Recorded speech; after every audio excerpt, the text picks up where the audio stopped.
بسم اللہ الرحمن الرحیم۔ السلام علیکم ورحمۃ اللہ وبرکاتہ۔ معزز سامعین کرام، آج جو ہم آپ کے سامنے حاضر ہوئے ہیں یہ آپ لوگوں کے سوالوں کا جواب لے کر حاضر ہوا ہوں۔ واٹس ایپ پر، میرے سیل فون پر اور مجھے میلنگ کر کے جن لوگوں نے یہ سوال پوچھا ہے کہ حضرت مفتی صاحب ہم کنفیوز ہو چکے ہیں کہ عاشورہ کا روزہ رکھنا یہ زیادہ فضیلت والا ہے یا پھر عاشورہ کے دن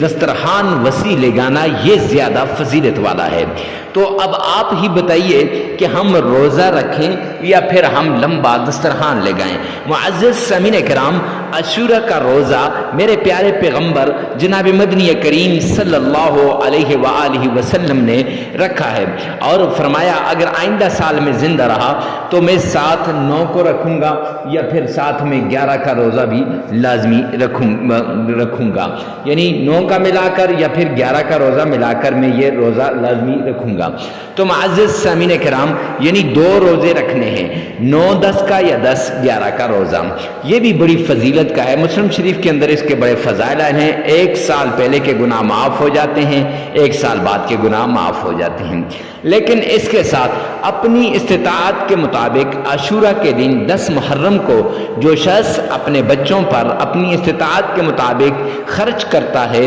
جتنا رب نے اسے دیا ہوتا ہے اس کے مطابق وہ خرچ کرتا ہے، اچھے کھانے وغیرہ پکاتا ہے، تو اللہ رب العزت کے پیارے حبیب فرماتے ہیں کہ اللہ اس کے گھر میں رزق کی وسعت کرتے ہیں، پورا سال اس کے گھر میں رزق کی تنگی نہیں ہوتی۔ تو اب آپ خود ہی اندازہ لگا لیں، عاشورہ کا روزہ رکھنا بھی اچھا ہے، جو لوگ روزہ رکھنا چاہتے ہیں وہ روزہ رکھ لیں، لیکن بچوں کو کھانا کھلانے کے لیے عمدہ کھانا پکائیں، عمدہ چیزوں کا اہتمام کریں تاکہ زیادہ سے زیادہ، جس طرح ہم رمضان المبارک کے اندر زیادہ چیزوں کا اہتمام کرتے ہیں تو اسی طرح اس کے اندر بھی ہم اگر زیادہ چیزوں کا اہتمام کریں گے تو اس کا ہمیں بڑا فائدہ ہوگا۔ تو معزز سامعین کرام، دونوں فضیلت والے ہیں، لہٰذا یہ دونوں کرنے جو ہے یہ ثواب کے انسان مستحق ہو جاتا ہے۔ اللہ رب العزت سے دعا ہے کہ اللہ ہم سب کو عمل کی توفیق عطا فرمائے۔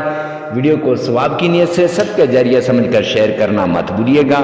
روزہ رکھنا بھی فضیلت کے حامل ہے، اور اگر کوئی روزہ نہیں رکھتا بلکہ لمبا دسترخوان لگاتا ہے، وسعت والا دسترخوان لگاتا ہے، زیادہ سے زیادہ اپنے بچوں کو کھلاتا ہے، یہ بھی زیادہ فضیلت کے حامل ہے، اس کی رزق کی کمی دور ہو جاتی ہے۔